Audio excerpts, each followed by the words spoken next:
Assalamualaikum warahmatullahi wabarakatuh. Alhamdulillah, nahmaduhu wa nasta'inuhu wa nastaghfiruh wa na'udzu billahi min syururi anfusina wa sayyiati a'malina may yahdihillahu fala mudhillalah wa may yudlil fala hadiyalah. Asyhadu an la ilaha illallah wahdahu la syarikalah wa asyhadu anna Muhammadan abduhu wa rasuluh. Ya ayyuhalladzina amanu ittaqullaha haqqa tuqatih wa la tamutunna illa wa antum muslimun. Amma ba'du fa inna ahsanal kalami kalamullah wa khairal huda huda Rasulillah sallallahu alaihi wasallam wa syarrul umur muhdatsatuha wa kullu muhdatsatin bid'ah wa kullu bid'atin dhalalah wa kullu dhalalatin finnar. Ma'asyiral muslimin wal muslimat, para pemerhati roja rahimani wa rahimakumullah. Pertama-tama kita memanjatkan puji dan syukur pada Allah Subhanahu wa taala atas berbagai nikmat dan karunia yang Allah limpahkan kepada kita semua. Banyak sekali nikmat-nikmat yang Allah berikan kepada kita, tapi sedikit kita mensyukurinya. Maka kita wajib untuk meningkatkan syukur kita kepada Allah Subhanahu wa taala. Karena Allah berjanji akan menambah nikmat bagi orang-orang yang mensyukurinya. Salawat beriring salam tidak lupa kita limpahkan untuk Nabi kita Muhammad sallallahu alaihi wasallam, untuk keluarga beliau, sahabat-sahabat beliau, dan umat beliau sampai hari kemudian. Para pemerhati roja, kaum muslimin dan muslimat yang dimuliakan Allah, pada kesempatan siang ini kita kembali melanjutkan pembahasan dari buku Talbis Iblis. Pada pertemuan sebelumnya kita telah menjelaskan talbis iblis terhadap ahli bahasa dan sastra dan juga para penyair, yaitu orang-orang yang bergelut di dalam bidang bahasa. Mereka dialihkan dari tujuan utama, yaitu memahami ataupun tafakuh fiddin. Untuk itulah bahasa Arab itu perlu dipelajari, yaitu untuk tafakuh fiddin, karena Allah menurunkan Al-Quran dalam bahasa Arab yang fasih, dan Allah mengutus Nabi terakhir dari kalangan bangsa Arab dan berbicara dengan bahasa Arab yang fasih. Hadis-hadis Nabi diucapkan dalam bahasa Arab. Maka tidak akan sempurna satu kewajiban kecuali dengan perkara itu, maka perkara itu menjadi suatu yang wajib juga. Hanya saja di sini kewajiban itu bersifat kifai, yaitu fardu kifayah. Apabila sudah diemban sebahagian orang, maka gugurlah kewajiban itu atas yang lain. Untuk menjelaskan makna-makna yang terkandung di dalam Al-Quran dan hadis, itu perlu memiliki kemampuan di dalam bahasa Arab. Maka wajib bagi seorang mufti atau seorang qadhi atau seorang alim ketika ingin menjelaskan satu hukum, dia harus menguasai bahasa tersebut. Untuk memahami Al-Quran dan untuk memahami hadis, dia perlu menguasai bahasa tersebut, yaitu bahasa Arab. Dia menjadi suatu wasilah, jalan untuk menuju tujuannya, ya, untuk mencapai tujuannya, yaitu mengambil istimbat-istimbat hukum dari nas-nas syar'i. Itu tujuannya. Akan tapi sebagian orang mungkin dia tidak tahu tujuan ini, atau dia teralihkan dari tujuan itu, sehingga menjadikan ilmu ini, yaitu ilmu alat ini, disebut sebagai ilmu alat karena dia alat untuk memahami agama, sebagai tujuan dan sebagai alat untuk berbangga diri, dan kadang-kadang menggunakan ilmu ini untuk menjatuhkan lawan debat, ya, untuk mempermalukan lawan debat, untuk menjatuhkan lawan debat. Maka dia menonjolkan ilmu ini yang mungkin tidak dikuasai oleh lawan debatnya. Sementara mungkin masalah yang diperdebatkan tidak ada kaitannya dengan ilmu tersebut. Ya. hanya sekedar untuk menjatuhkan dan mengalahkan lawan debatnya. Sehingga ilmu ini atau ilmu alat ini disalahgunakan atau diselewengkan dari fungsinya, dari tujuannya, yaitu sebagai alat untuk memahami, untuk mendalami dan tafakuh fiddin, memahami dan mendalami agama, untuk tafakuh fiddin. Ya, dan itu yang seringkali terjadi ya. Apalagi mungkin manusia menganggap orang-orang yang menguasai ilmu alat ini sebagai orang yang istimewa. Bahkan disebut ulama, padahal dia tidak atau belum menguasai ilmu-ilmu alat yang lain seperti ilmu usul fikih, usul hadis, dan ilmu yang berkaitan dengan kita katakan agama, seperti misalnya ilmu usul tafsir dan lain sebagainya. Dia belum menguasai itu. Nah, kemudian dia didudukkan sebagai seorang ulama dan bahkan kadang-kadang berfatwa padahal kemampuannya hanyalah dalam bidang bahasa saja. Dia tidak menguasai dasar-dasar agama. Nah, ini adalah satu kekeliruan, ya. Ini adalah satu kita katakan ya ketertipuan ya dari seorang yang kita katakan penuntut ilmu. Maka jangan jadikan alat sebagai tujuan. Ya, dia hanyalah alat untuk mencapai tujuan. Maka kita harus tahu urgensi ataupun skala prioritas di dalam mendalami agama. Ya, tidak terfokus pada satu sisi dan melupakan sisi yang lain. Karena agama ini luas. Sebagian memang ada ya spesialisasi, tapi kita tidak boleh mengabaikan sisi agama yang lain. Itu adalah kekeliruan. Misalnya kita hanya fokus dari sisi hadis, tidak fokus pada fikih. Atau sebaliknya, kita hanya fokus pada bidang fikih, tidak fokus pada bidang hadis. Para ulama dahulu memang ada ilmu-ilmu yang menonjol pada mereka, tapi mereka tidak mengabaikan sisi lain dari agama. Ya, kita tidak boleh fokus misalnya pada ilmu-ilmu akidah dan melupakan mungkin adab. Walaupun kita katakan ilmu akidah itu penting, bahkan sangat penting. Tapi fokus hanya pada ilmu itu saja dan mengabaikan ilmu yang lain, ini adalah satu kesalahan di dalam menuntut ilmu. Kita harus memahami bahwa agama itu luas. Ya, agama itu luas. Ibarat suatu bangunan yang besar, tidak hanya masuk pada satu sisi saja. Ibarat suatu bangunan yang besar, banyak kamar-kamar di situ. Kita tidak akan mengetahui keindahan bangunan itu, betapa luas dan besarnya bangunan itu kalau kita tidak memasuki setiap ruangannya. Ya, nah, pandangan kita akan picik kalau kita hanya masuk pada satu ruangan saja. Ya, bahkan mungkin kita anggap ya hanya itulah agama. Seperti ya kita lihat sekarang ini anak-anak muda yang mendalami agama tapi tidak secara menyeluruh. Ya, hanya fokus pada satu bidang saja atau pada satu persoalan saja. Seperti yang kita sebutkan sebelumnya, banyak para penuntut ilmu yang hanya membicarakan masalah dari itu ke itu saja. Ya. Atau mereka membicarakan masalah-masalah yang sedang tren ataupun viral saja. Seolah-olah itulah agama. Dengan itu masuk surga. Ya.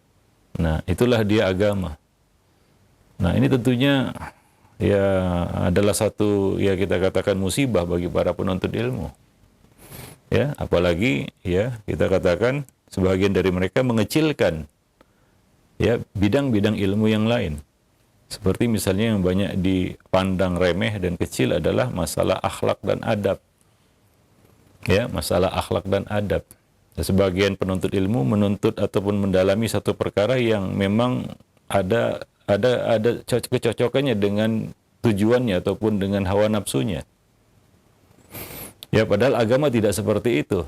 Ya, agama harus kita pahami secara menyeluruh. Ya, sehingga kita tahu apa yang menjadi maqasidus syariah. Ya.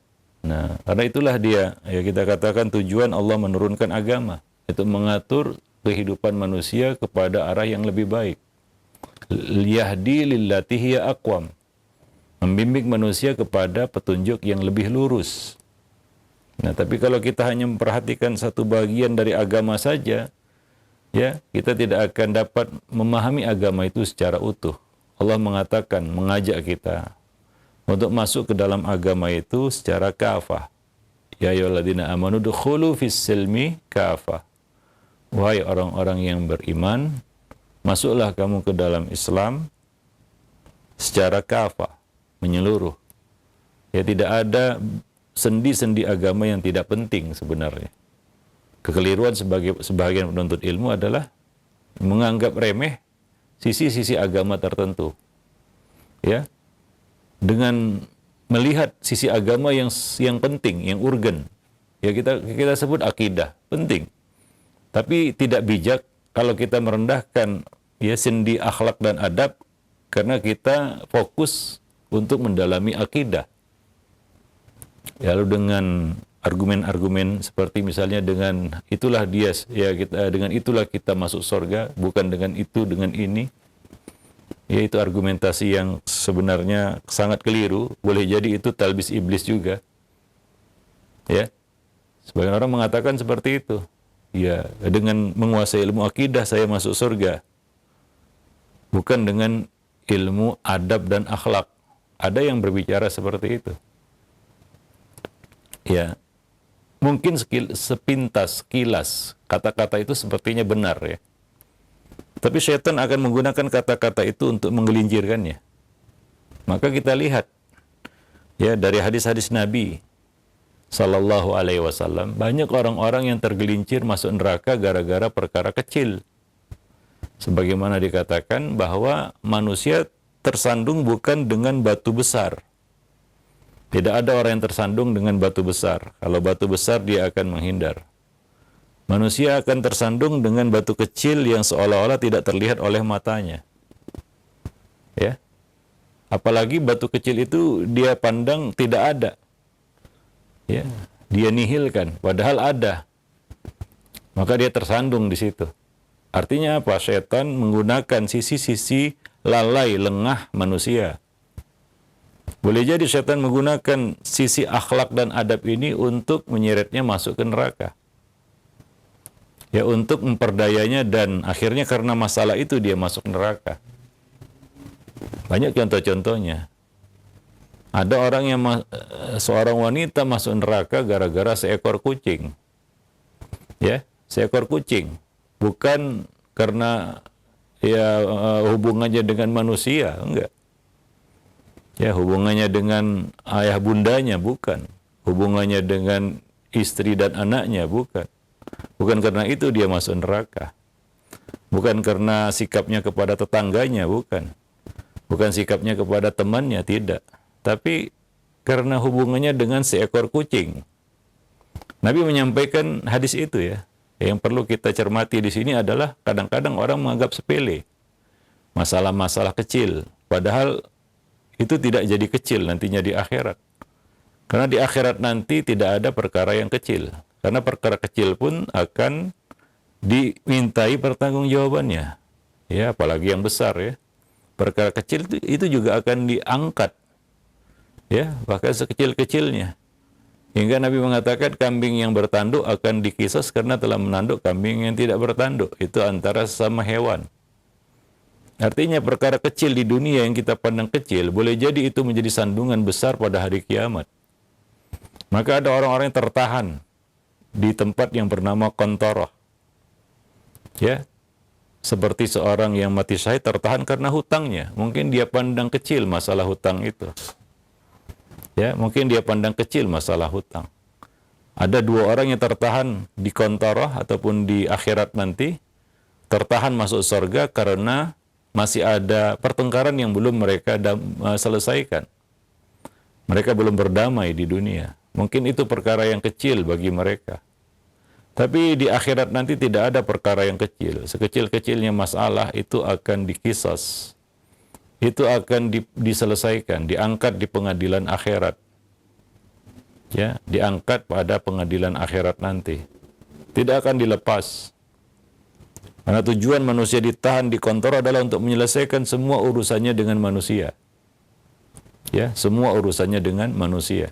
Karena tidak akan masuk surga seseorang hingga semua urusannya dengan siapapun selesai, dengan siapapun, bahkan dengan makhluk Allah yang lain. Tadi seorang wanita hubungannya dengan seekor kucing. Ya, ada wanita yang masuk neraka juga gara-gara ya sikapnya yang buruk terhadap tetangga. Mungkin dia pandang remeh. Karena wanita ini ternyata seorang yang ahli ibadah. Ya, rajin ibadah, sholat malam dan puasa siang hari.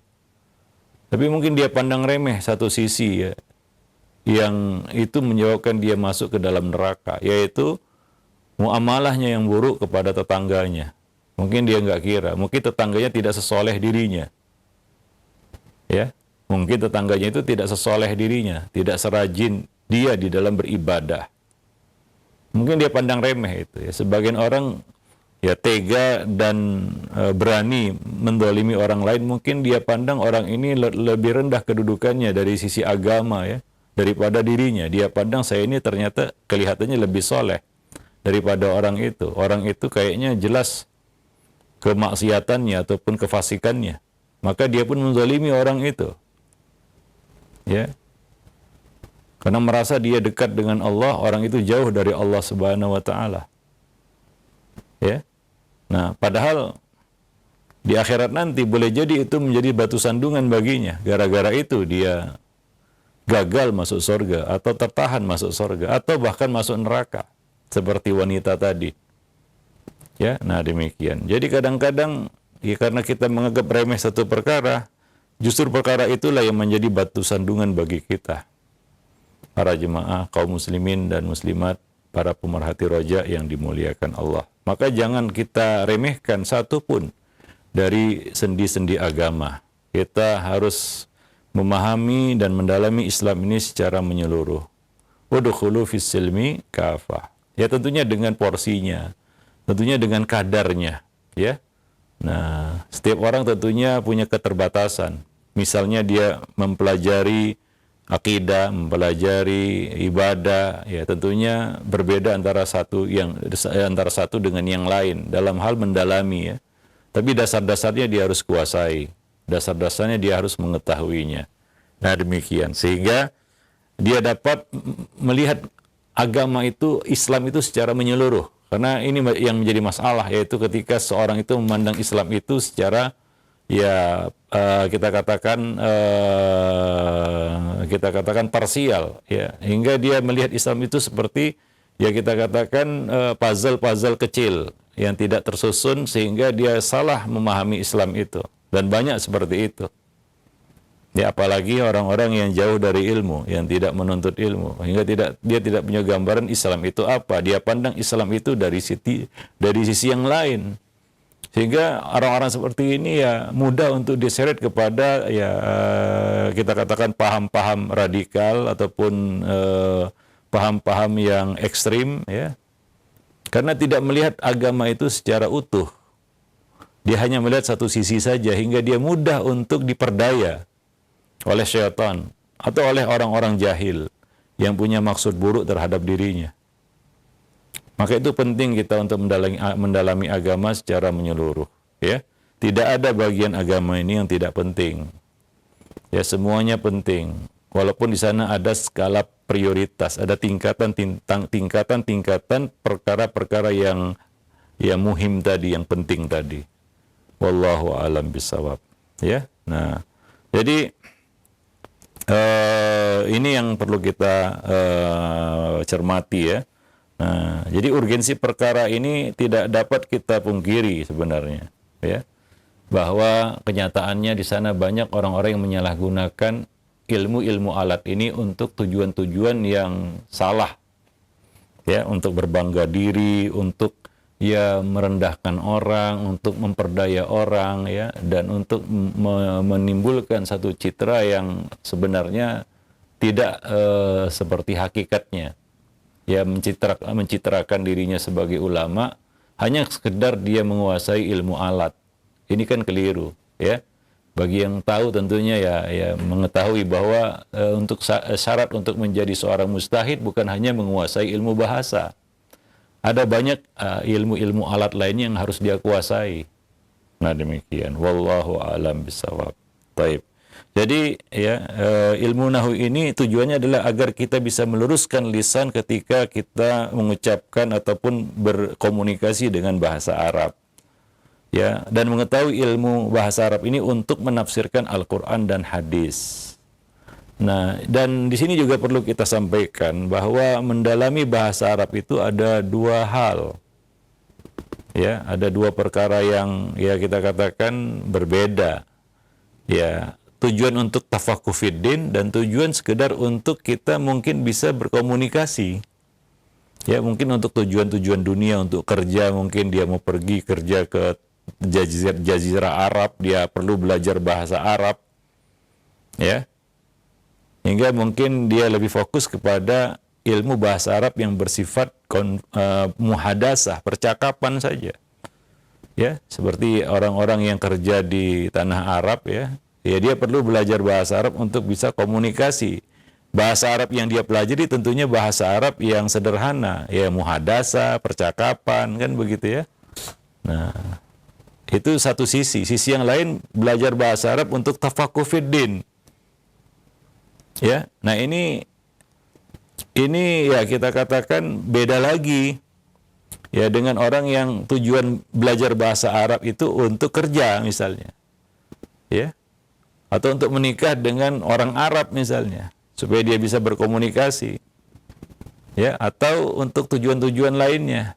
Mungkin dia hanya perlu untuk mendalami ya satu sisi dari bahasa Arab, yaitu muhadasah, ya, menghafal kosa-kosa kata.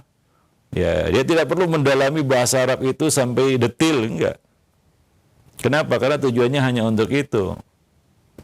Ya, dari sisi yang lain ada ilmu bahasa Arab ini untuk tafaqquh fiddin. Nah, ini berbeda lagi.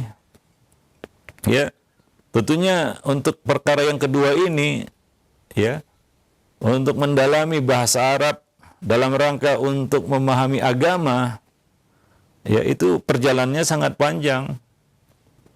Ya, dia harus mempelajari semua seluk-beluk bahasa Arab, mulai dari ilmu nahwu, ya, termasuk di dalamnya ilmu saraf.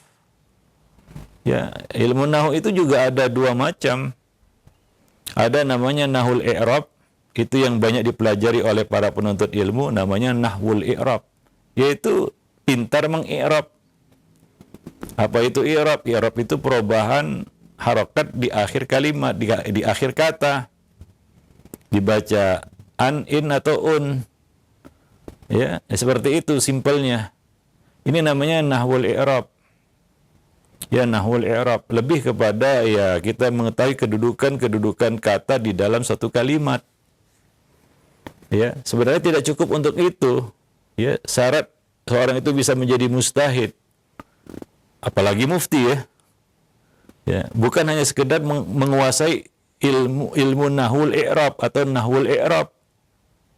Boleh kita katakan itu hanya kulit. Ya, dari ilmu nahwu. Ada bagian ilmu nahwu yang lebih penting dari itu, yaitu yang disebut sebagai nahwud dalalah. Ini untuk mengetahui makna setiap kata di dalam kalimat. Karena bahasa Arab itu ya kita katakan bahasa yang sangat kaya. Ya, ada syair-syair dan itu semua mengandung makna dan luas sekali. Di situ ada ilmu balaghah dan lain-lain sebagainya.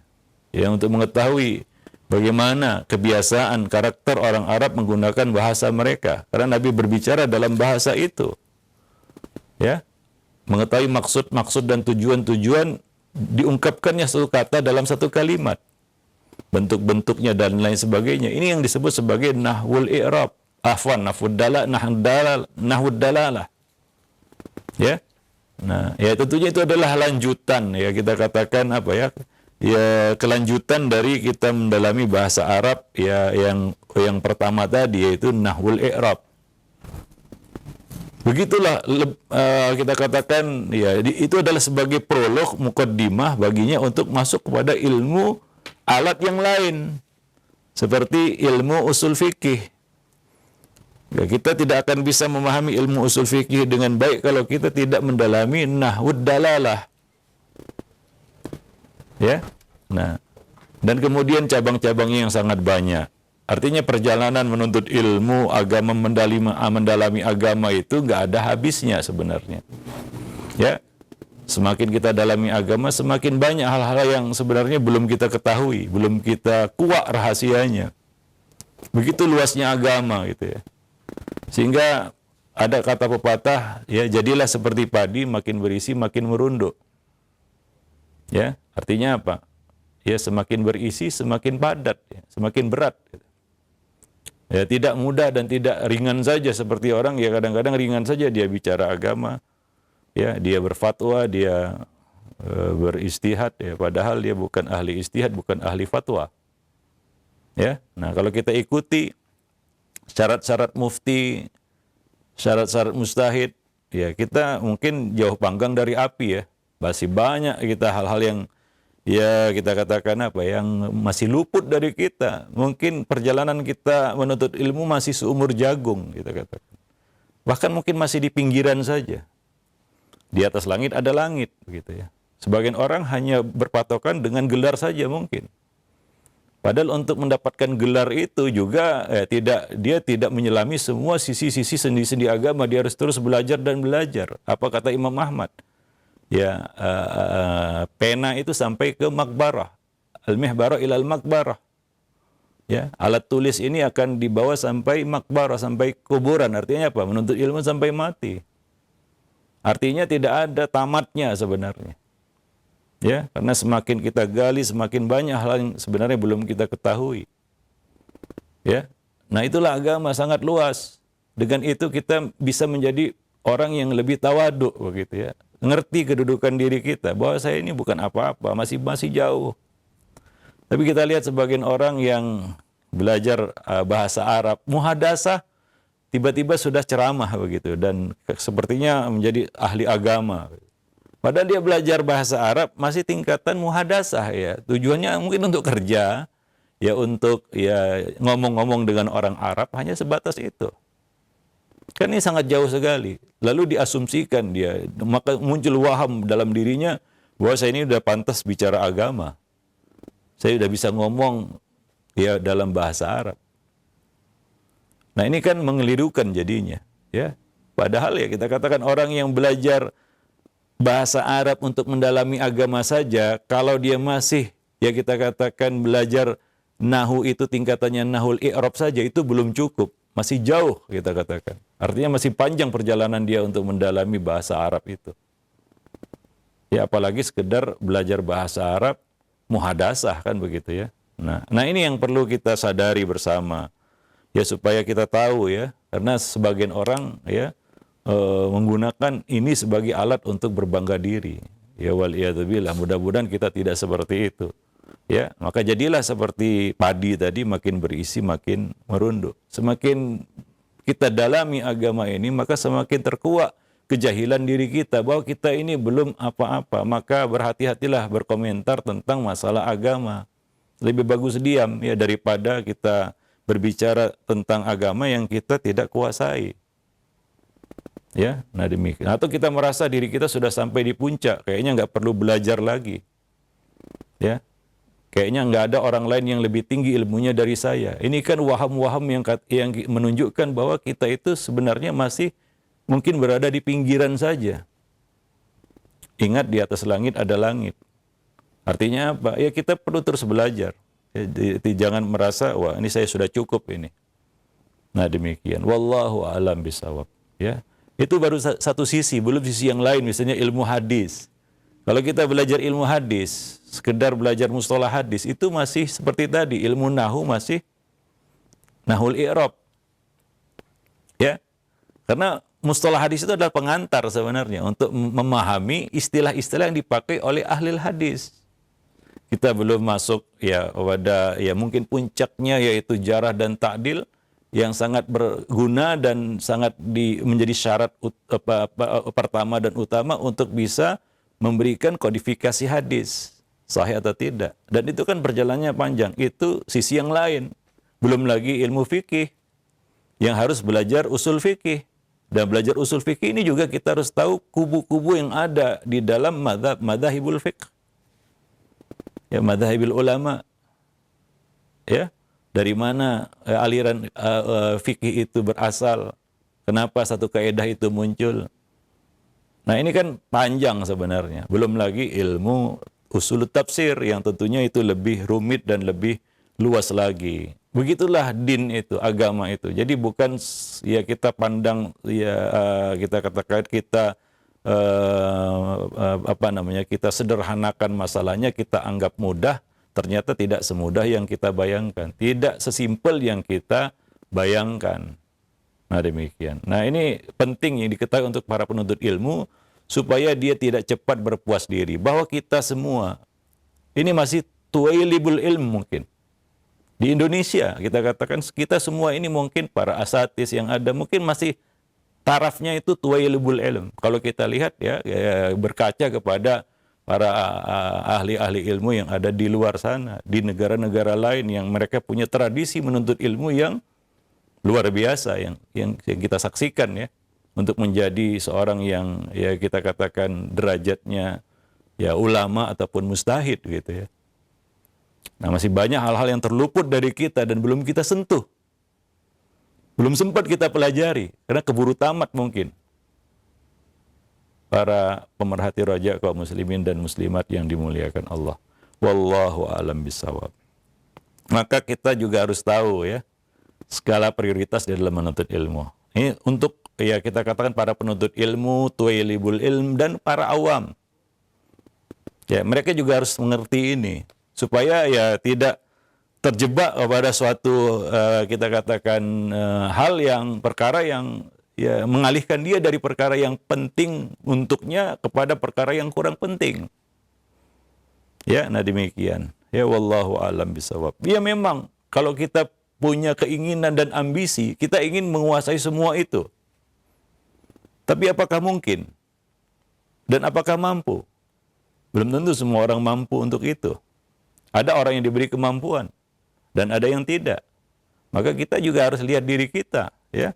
Maka apa kata Ibnul Jauzi di sini? Beliau mengatakan, ini sudah kita sampaikan sebelumnya, ini sangat penting ya. Ya, beliau mengatakan seandainya usia manusia itu cukup untuk mengetahui segala sesuatu, terutama di dalam urusan agama, ya, tentu menguasai semua cabang ilmu itu sangatlah baik. Itu yang diinginkan. Itu yang kita inginkan juga. Ya, kita ingin mengetahui seluk-beluk semua cabang-cabang ilmu di dalam agama. Masih banyak yang belum kita sentuh. Namun sayangnya jatah usia kita tidak panjang. Ya. Jatah usia kita tidak panjang. Di samping itu kemampuan juga yang mungkin makin lama makin menurun. Sehingga kita layak untuk mementingkan, kata beliau, ini quote-nya, ini adalah poinnya ya. Apa kata beliau? Sehingga kita layak untuk mementingkan atau mendahulukan sesuatu yang lebih penting dan lebih utama dibandingkan sesuatu yang lain. Nah, ini termasuk cabang fikih ya, termasuk fikih seseorang. Apa kata Nabi, min husni islamil mar'i tarkuhu ma la ya'nih. Termasuk kedalaman fikih seseorang adalah kebaikan seseorang di dalam Islam adalah ya dia meninggalkan sesuatu yang tidak penting baginya, yaitu dia dapat menetapkan skala prioritas dengan tepat dalam hidupnya. Apa yang harus dia lakukan? Karena ya kita katakan tujuannya jelas, kita semua punya cita-cita masuk surga. Ya. Ada banyak jalan Allah bentangkan bagi kita untuk masuk ke dalam surga. Ya.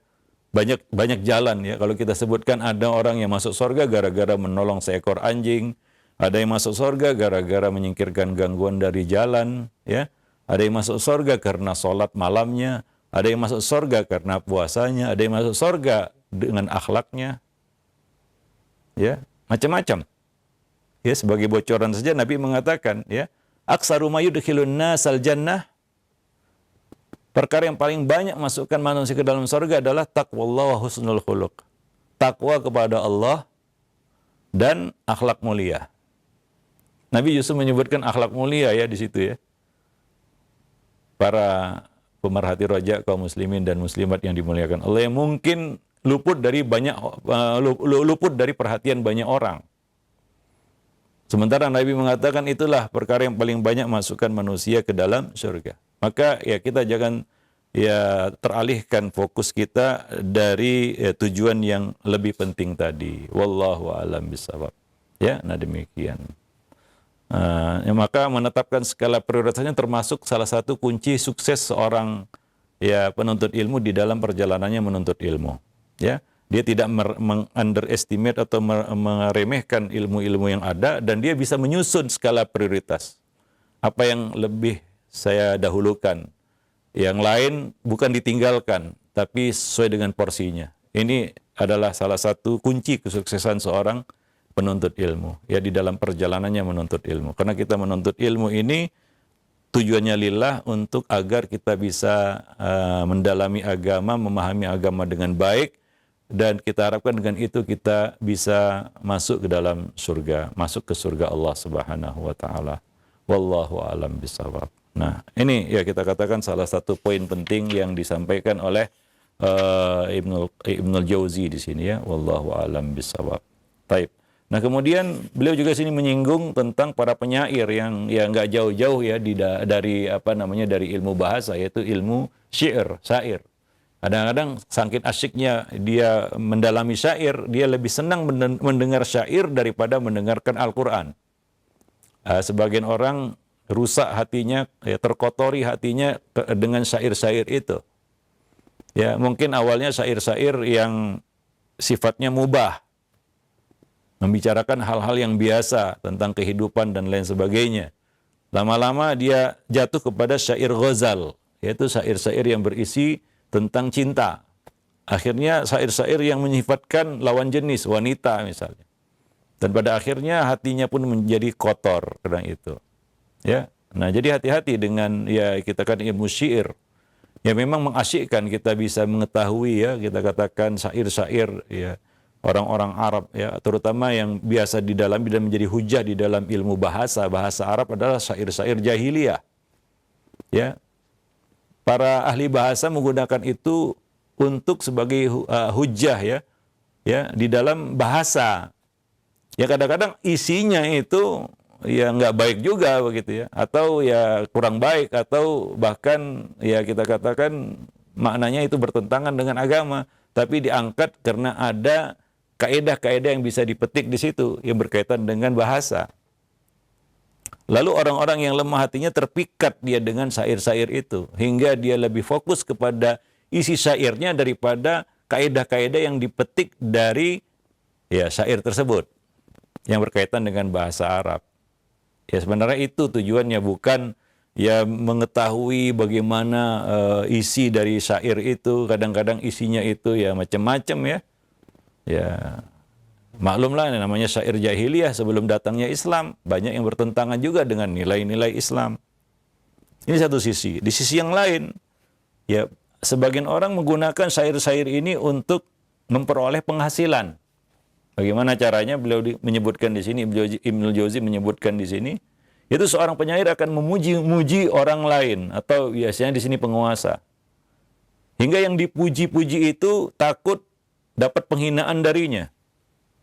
Hingga dia memberinya harta karena takut keburukannya diungkap melalui syair. Dahulu seperti itu. Atau penyair memuji orang lain di depan khalayak ramai, sehingga yang dipuji-puji itu malu kalau tidak memberi harta, atau memberi uang, atau memberi dinar dan dirham. Jadi tujuannya adalah untuk memperoleh penghasilan dari situ. Nah demikian. Wallahu a'lam bishawab. Ya, dan sebagian lainnya ada yang betul-betul syair itu merasuk ke dalam jiwanya sehingga dia lebih nyaman mendengarkan syair daripada mendengarkan Al-Qur'an. Ya, lebih percaya kepada syair daripada hadis-hadis Nabi. Ya, nah ini fitnah yang besar sebenarnya terhadap hati ya. Nah, wallahu a'lam bishawab. Nah, demikian para pemerhati roja kaum muslimin dan muslimat ya. Ya, orang-orang yang berkecimpung di dalam bidang bahasa pun ya bisa digelincirkan oleh iblis, ya. Nah, jadi tidak ada yang dilepas oleh iblis dan pasukannya, ya. Dia masuk bahkan dalam sendi-sendi agama supaya menyelewengkan dan mengalihkan manusia dari tujuannya. Luar biasa musuh kita ini, ya. Tidak bisa dipandang sebelah mata dan kita merasa jumawa. Saya sudah mengalahkan iblis, saya sudah mengalahkan syaitan. Ya, nah demikian. Kita harus tetap waspada dan jangan lengah. Maka dari itu kadang-kadang kenapa kita harus minta nasihat sama orang lain? Mungkin orang lain melihat kita berbeda dari kita melihat diri kita sendiri. Ya. Para salaf dahulu selalu dan suka meminta nasihat sama orang lain. Mungkin sahabatnya, rekannya. Kenapa? Karena orang lain bisa melihat apa yang kita tidak bisa lihat pada diri kita sendiri. Sebagaimana dikatakan, orang itu tidak bisa mencium bau tubuhnya, bau dirinya, sementara orang lain bisa menciumnya dari jarak yang jauh. Nah demikian. Wallahu a'lam bishawab. Nah mudah-mudahan bermanfaat. Aqulu qauli hadza, astaghfirullah li wa lakum lisairil muslimin, innahu huwal ghafurur rahim. Nah, jazakallahu khairan, barakallahu fikum Ustaz atas penyampaian materi yang sangat bermanfaat sekali di kesempatan ini. Assalamualaikum, silakan bagi Anda yang ingin bertanya dapat mengirimkan pertanyaan. Pertanyaan pertama kita awali dari pesan singkat hamba Allah di Bogor. Assalamualaikum warahmatullahi wabarakatuh Ustaz. Bagaimana menyikapi orang yang beranggapan adab dan akhlak itu utamakan kepada Allah dan Rasulullah SAW, sedangkan mengesampingkan adab dan akhlak kepada sesama hamba? Mohon nasihatnya Ustaz. Barakallahu fikum. Ya, kalau kita bicara adab ya, di sana memang ada adab kepada Allah dan Rasulnya, ada. Ya, tapi ketika kita mendengar kata-kata adab, akhlak, itu lebih tertuju, ya, dan banyak itu dibawakan Nabi kepada masalah apa? Muamalah, yaitu hablun minan nas, bukan hablun minallah. Ketika dibahas tentang akhlak, ya, seperti Nabi mengatakan, ini contoh ya dalam bab akhlak dan adab. Khairukum li apa? Li ahlihi, kan begitu. Wa ana khairukum li ahli. Sebaik-baik kamu di antara kamu adalah yang paling baik kepada siapa? Keluarganya. Dan aku adalah orang yang terbaik kepada keluargaku. Ketika Nabi membicarakan tentang akhlak, ya, itu pembahasan fokus itu ditujukan kepada hablun minan nas. Walaupun kita akui ya, dan kita tahu di sana ada yang namanya adab kepada Allah, adab kepada Nabi, kan begitu ya. Nah, tapi jangan lupa bahwa adab kepada manusia itu merupakan porsi terbesar, bagian terbesar dari adab. Ya. Karena di sana ada yang disebut hablun minan nas. Nah, itu dibagi Nabi dalam hadis yang sahih riwayat Abu Dzar Al-Ghifari. Nabi mengatakan, ya, ittaqillaha haitsuma kunt wa atbi'is sayyi'atal hasanata tamhuha wa khaliqin nas bi khuluqin hasan. Di situ ada 3 hal hubungan manusia. Pertama, hubungannya dengan Allah Subhanahu wa taala. Kuncinya takwa kepada Allah dimanapun kamu berada, ya, bagaimanapun keadaanmu, ya. Nah, ittaqillah haitsu makunta. Itu yang pertama. Yang kedua, hubungan manusia dengan dirinya sendiri. Ya. Ya, hubungan kita dengan diri kita sendiri. Itu yang perlu kita perhatikan. Kita harus tahu dan sadar diri kita. Kita adalah manusia banyak dosa. Maka dari itu apa? Wa atbi'is sayyi'atal hasanata tamhuha. Iringilah keburukan itu dengan kebaikan. Mudah-mudahan dapat menghapusnya. Itu hubungan kita dengan diri kita apa?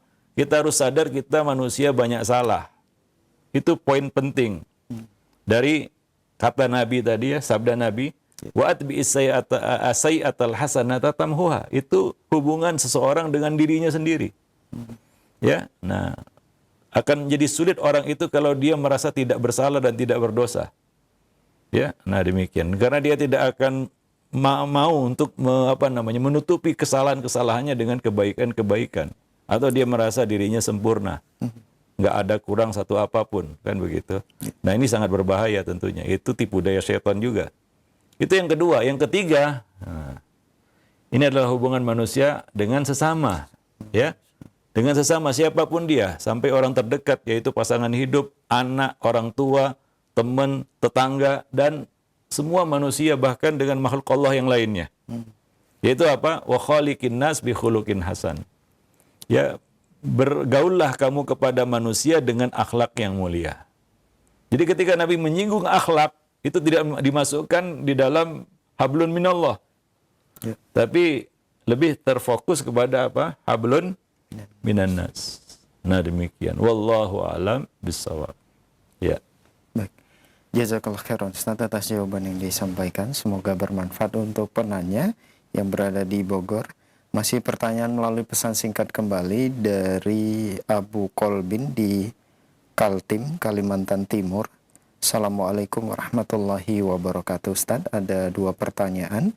Pertanyaan pertama, bagaimana jika kita menyampaikan ilmu agama melalui sumber Google yang kita dapat dari tulisan atau link, atau dari video ustadz-ustadz sunnah yang dapat dipercaya, kemudian kita dakwahkan kepada orang lain? Apakah ini diperbolehkan? Kemudian yang kedua, apa hukum kita berdakwah tapi kita tidak menguasai ilmu alat sehingga yang kita sampaikan adalah hadis yang langsung dari ulama-ulama sunnah yang kita dapat dari internet juga karena keterbatasan kitab yang kita pelajari. Mohon nasihatnya Ustaz. Syukur. Ya, bagus pertanyaannya ini ya. Jadi kita tidak bisa menjawab secara mutlak di sini ya. Boleh, nggak boleh gitu ya. Karena tidak simpel untuk bisa memberikan satu kita katakan jawaban yang tepat gitu ya. Kalau masalahnya seperti ini, secara garis besar ya tentunya kita tahu bahwa agama ini tidak bisa dipelajari secara otodidak. Itu yang pertama. Ya kita ya tentunya harus belajar dengan bimbingan orang yang lebih dulu belajar dari kita kan begitu ya. Nah, itu warisan. Maka ilmu ilmu agama ini Nabi sebut sebagai warisan. Warisan ya. Begitu ya. Al ulama warasatul anbiya. Wal anbiya lam yuwarrithu dinaran wala dirhama, walakin warrathu al ilma. Itu poinnya. Ya, Nabi mengumpamakan dan menyebut ilmu agama ini sebagai warisan. Satu yang diwarisi. Kalau warisan itu bagaimana? Dari orang yang sudah hidup sebelumnya ya. Yang pergi kemudian dia meninggalkan warisan. Apakah disebut warisan kita nemu di tengah jalan? Oh, ini warisan nih. Enggak ya. Warisan itu kan tidak seperti itu ya. Nah, demikian. Ya warisan itu kita dapatkan dari pendahulu kita, kan begitu ya. Ayah kita, ibu kita ya, yang lebih dulu pergi dari kita, kan begitu. Nah, kita dapatkan itu dalam bentuk warisan. Nabi menyebutnya sebagai warisan. Artinya apa? Secara ya kita katakan tidak langsung ya. Menjelaskan kepada kita bahwa memang ilmu agama itu harus dipelajari dari pendahulu. Nah, demikian ya. Nah, itu yang pertama ya. Jadi kita tidak merekomendasikan dan tidak membenarkan ya belajar agama itu otodidak, kecuali sebagai alat bantu saja. Ya. Dan tidak menjadikan itu sebagai tulang punggung begitu ya. Nah, saya nggak perlu belajar sama ustadz, saya nggak perlu belajar sama guru, saya bisa belajar sendiri. Ini waham setan ini.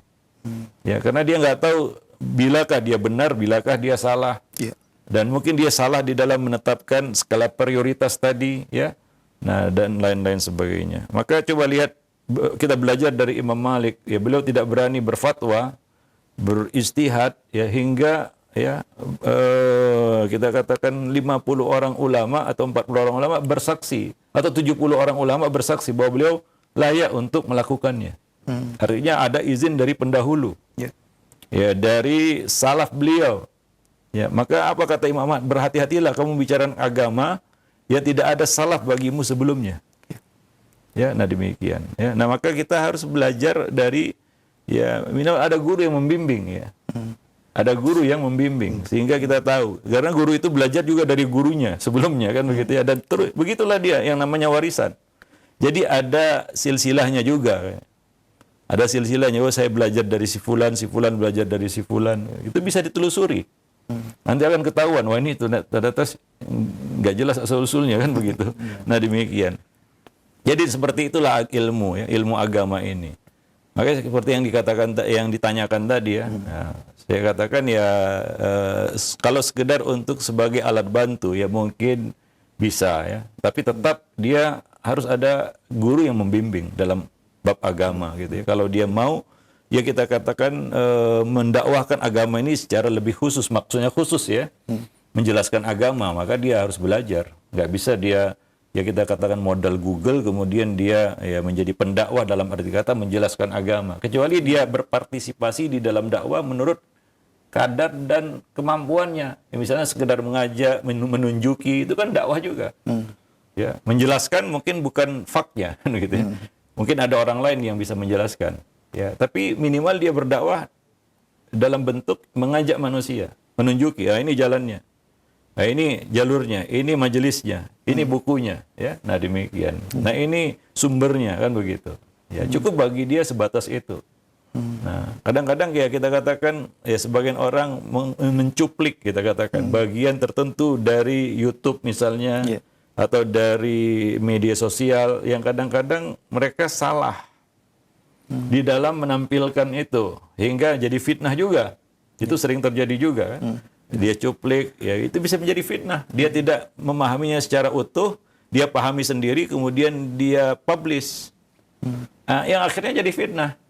Ya sementara maksudnya bukan seperti itu kan gitu ya. Dan ini terjadi. Ini terjadi dan buruk juga akibatnya jadinya. Ya bisa merusak hubungan manusia dan ya orang-orang akan salah kita katakan salah paham ataupun salah mengartikan.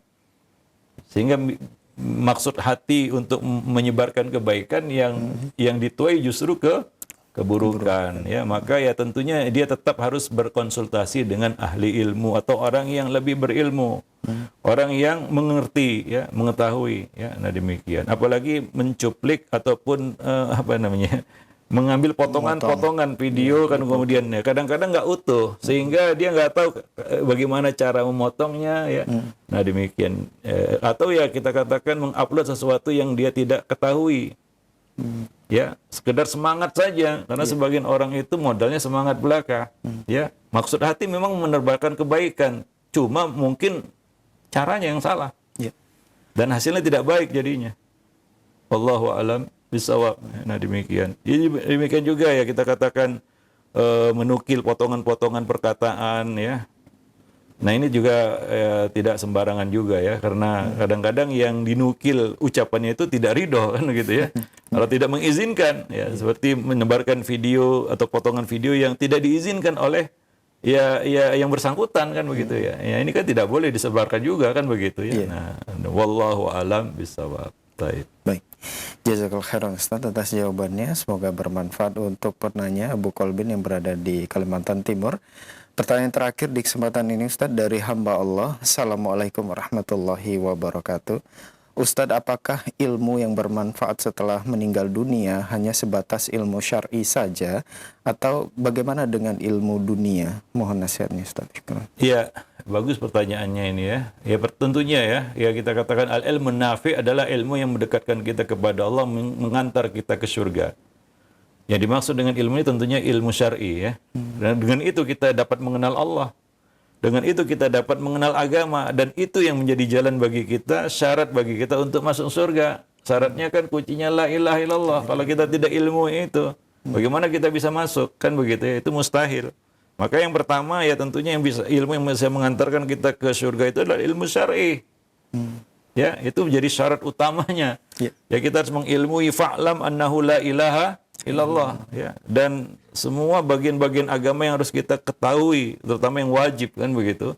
Nah demikian, itu yang pertama. Yang kedua, ilmu-ilmu dunia apakah nggak bermanfaat kalau begitu? Tidak. Ilmu dunia juga bisa menjadi suatu yang kita katakan bermanfaat apabila tidak bertentangan dengan syariat ya. Nah itu syaratnya kan begitu ya. Ya ilmu yang bermanfaat bagi manusia misalnya yang bisa memudahkan kehidupan itu menjadi amal soleh. Ya, menjadi amal jariah juga yang bisa ya menjadi tabungan pahala bagi kita, memberatkan timbangan kita ya di akhirat kelak kan begitu ya, yang menjadi tabungan pahala bagi kita dan itu juga bisa menjadi satu sebab kita masuk ke dalam surga. Nah demikian. Jadi kita ya tidak menafikan bahwa ilmu agama ilmu dunia itu nggak penting sama sekali. Nah, di sana ada ilmu agama yang bermanfaat, besar manfaatnya bagi manusia. Apa kata Nabi? Khairukum anfa'ukum linnas. Sebaik-baik kamu adalah yang paling besar manfaatnya bagi manusia. Tentunya dengan ilmu kita bisa menjadi orang yang lebih bermanfaat bagi orang lain. Ya, biasanya seperti itu. Orang jahil jadi beban aja. Ya, orang bodoh jadi beban biasanya. Ya, yang paling bermanfaat bagi manusia itu orang yang berilmu, ya, dengan ilmunya. Tentunya di sini ilmu termasuk di dalamnya ilmu dunia, kan begitu ya. Wallahu a'lam bishawab. Ya, kita bisa meraup pahala yang banyak dan besar dari ilmu dunia yang bermanfaat bagi manusia. Jadi kita tidak kita tidak nafikan, wah nggak penting itu ilmu dunia, yang penting ilmu agama saja. Ya, itu keliru juga, ya. Nah, demikian. Ilmu agama itu terpenting. Bukan berarti ilmu dunia tidak penting, ya kan?